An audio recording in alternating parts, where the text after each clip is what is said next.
ஓம் முருகா போற்றி போற்றி. என் அன்பு குழந்தையை, திருச்செந்தூர் முருகன் சவால் விட்டு சொல்கிறேன். இன்னும் 15 நிமிடத்திற்குள் இதை நீ கேட்டிருந்தால் மட்டுமே மிகப்பெரிய அதிர்ஷ்டம் உன்னை தேடி வரும்.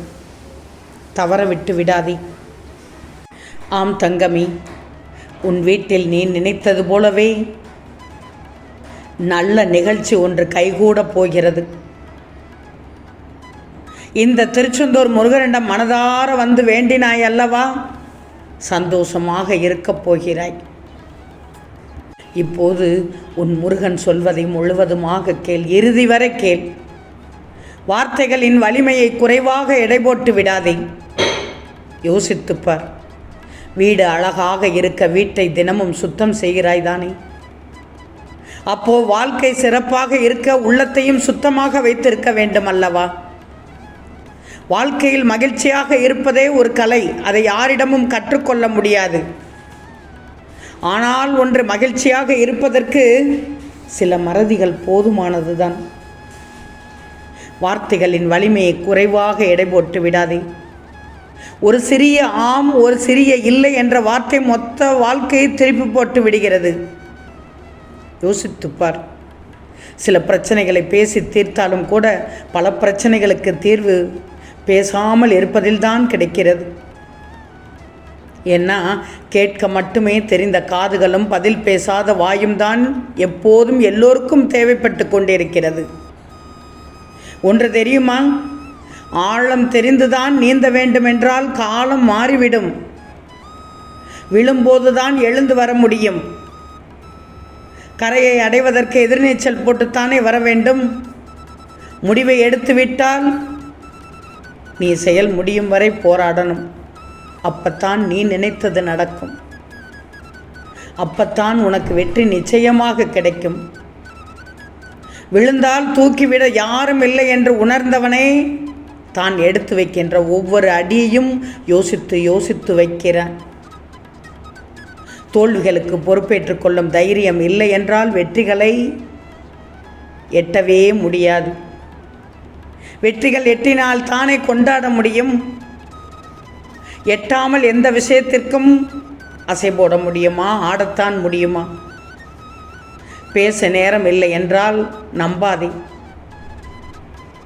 ஏன்னா அவர்களின் உரிமை பட்டியலில் உன் பெயர் இல்லை என்றுதான் அர்த்தம். என்ன முருகா இப்படி சொல்கிறீர்கள் என்று மட்டும் கேட்காதே. நீ அனைவரையும் நம்பிக்கொண்டிருக்கிறாய். எல்லோரும் நல்லவர்கள் என்று நினைத்து கொண்டிருக்கிறாய். நல்லவர்கள் உனக்கு நல்லது செய்வது போல்தான் தோணும். ஆனால் அவை நல்லவையா கெட்டவையா என்பது இறுதியில் தானே உனக்கு தெரிகிறது. பாடம் கற்றும் நீ புரியாமல் இருந்தால் இழப்பைத்தான் சந்திக்க நேரிடும். கொஞ்சம் கவனமாக இரு.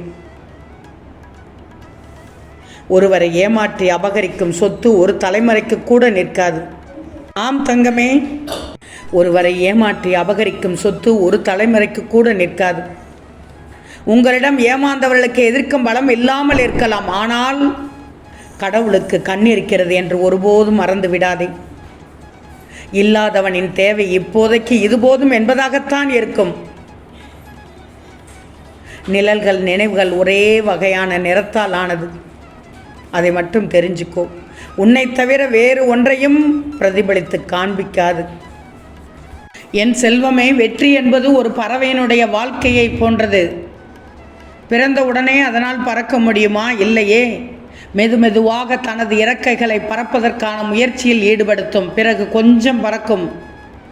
அப்போது தவறி விழத்தான் செய்யும். ஆனாலும் திரும்பவும் பறக்கும். ஒரு நாள் கண்ணுக்கே தெரியாத தூரம் பறந்து தன் இலக்கை அடையும். அதுதான் வெற்றி. ஒரு பறவைக்கே இவ்வளவு துணிச்சல் இருக்கும்போது, ஒரு பறவைக்கே இவ்வளவு அறிவு இருக்கும்போது யோசித்துப்பார். நான் சொன்னதெல்லாம் புரியும். அதுபோல் வாழ்க்கையில் துயரங்களை தூசி என தட்டிவிட்டு தன்னம்பிக்கையால் உயரங்களை மெல்ல மெல்ல எட்டிவிடணும். நீ உனது நம்பிக்கை என்றும் உன்னை தோற்க விடாது. முடியும் என்று முடிவிடு. நிச்சயம் உன் காரியத்தை சாதித்து விடலாம். கவலைகளை மறந்துவிடு. கவலையின்றி இருந்தால்தான் நீ நிம்மதியாக தூங்கி எழ முடியும். பொறுமையும் பக்தியும் ஒருபோதும் கைவிடாதே. அதற்கான பலன் காலதாமதமாகலாம், ஆனால் கிடைக்காமல் போகாது தங்கமே. மனதில் உள்ள சங்கடங்களை மறைத்து கொண்டு எத்தனை நாட்களுக்கு தான் வாழ்வாய்? உன் மனதிலிருந்து எப்போதோ நிம்மதியை இழந்து விட்டாய். அமைதி வெறும் வார்த்தைகளில் இருக்கிறதே தவிர உன் மனதில் இல்லையே. வெளியே சொன்னால் உன் கௌரவம் போயிடும் என்று நினைத்து மனதில் பூட்டிய விஷயங்கள் இன்று உன் உடலையும் சேர்த்து பாதிக்கும் நிலைக்கு உன்னை தள்ளி இருக்கிறது. எதையோ இழந்து விட்டதை போன்ற பரிதவிப்பிலேயே ஒவ்வொரு நாளையும் ஒரு யுகமாக நகர்த்தி வருகிறாய். கவலைப்படாதே. நிதானமான அணுகுமுறை இந்த நேரத்தில் உனக்கு தேவை. நடக்க வேண்டியதை, கிடைக்க வேண்டியதை உனக்கு கிடைக்கச் செய்வேன். உன் காலம் மாறும், உன் வாழ்க்கையும் மாறும். இந்த முருகனை நம்பி சரணடைந்தவர்கள், அவர்கள் யாராக இருந்தாலும் நான் காப்பாற்றுவேன் என்று வாக்குறுதி கொடுத்திருப்பதால் வார்த்தையை காப்பாற்ற நான் பாடுபடுவேன். இனி உன்னை நிம்மதி நிரந்தரமாக ஆட்கொண்டுவிடும். எதையும் சுலபமாக எடுத்துக்கொண்டு நடக்கப் போகிற நிலைக்கு மாறத்தான் போகிறாய். உன் அனைத்து பிரச்சனைகளும் இந்த நிமிடத்திலிருந்து சரியாகிவிடும். பின்னென்ன தங்கமே, உன் அனைத்து லட்சியங்களையும் வெல்லப் போகிறாய். இந்த நல்ல நாளில் உன் வீட்டிற்கு வந்து உன்னிடம் இதை பேசிக்கொண்டிருக்கிறேன். அதனால்தான் இதை 15 நிமிடத்திற்குள் நீ கேட்டிருந்தால் மிகப்பெரிய அதிர்ஷ்டம் உன்னை தேடி வரும் என்று சொன்னேன். என்னை எதிர்பார்த்து காத்து கொண்டிருந்தாய்தானே? இன்று என்னை நினைத்தாய்தானே? எழுந்ததும் என்னைத்தான் நினைத்து முருகா என்று சொல்லித்தான் எழுந்தாய். அப்போதே என் பிள்ளைக்கான அனைத்தையும் செய்வதற்கு தயாராகி விட்டேன். உனக்கு நான் நல்லதுதான் செய்வேன் என்று உறுதியில் இருக்கிறாய்தானே? சில விஷயங்களில் அந்த உறுதியை மறைத்து மறந்து போகிறாய். அன்பு என்பது என் பிள்ளை தரும் பரிசு. அதை நீ எனக்கு தினந்தோறும் கொடுக்கின்றாய், இன்னும் கொடுப்பாய்.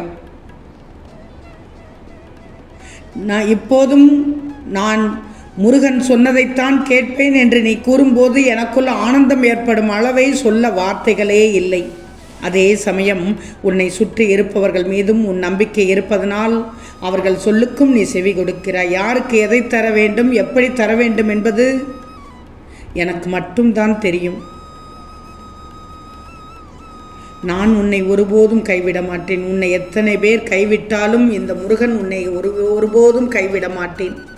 அந்த நம்பிக்கையில் நீ வாழ்கிறாய் என்பது உன் முருகனுக்கு மிக நன்றாக தெரியும். பிறகு எதற்கு கலக்கம்? கலக்கம் அடையாது. எத்தனை துன்பம் வந்தாலும் நடப்பதெல்லாம் நன்மைக்கே என்று முருகன் மேல் நம்பிக்கை வை. நான் இருக்கிறேன். ஓம் முருகா போற்றி போற்றி.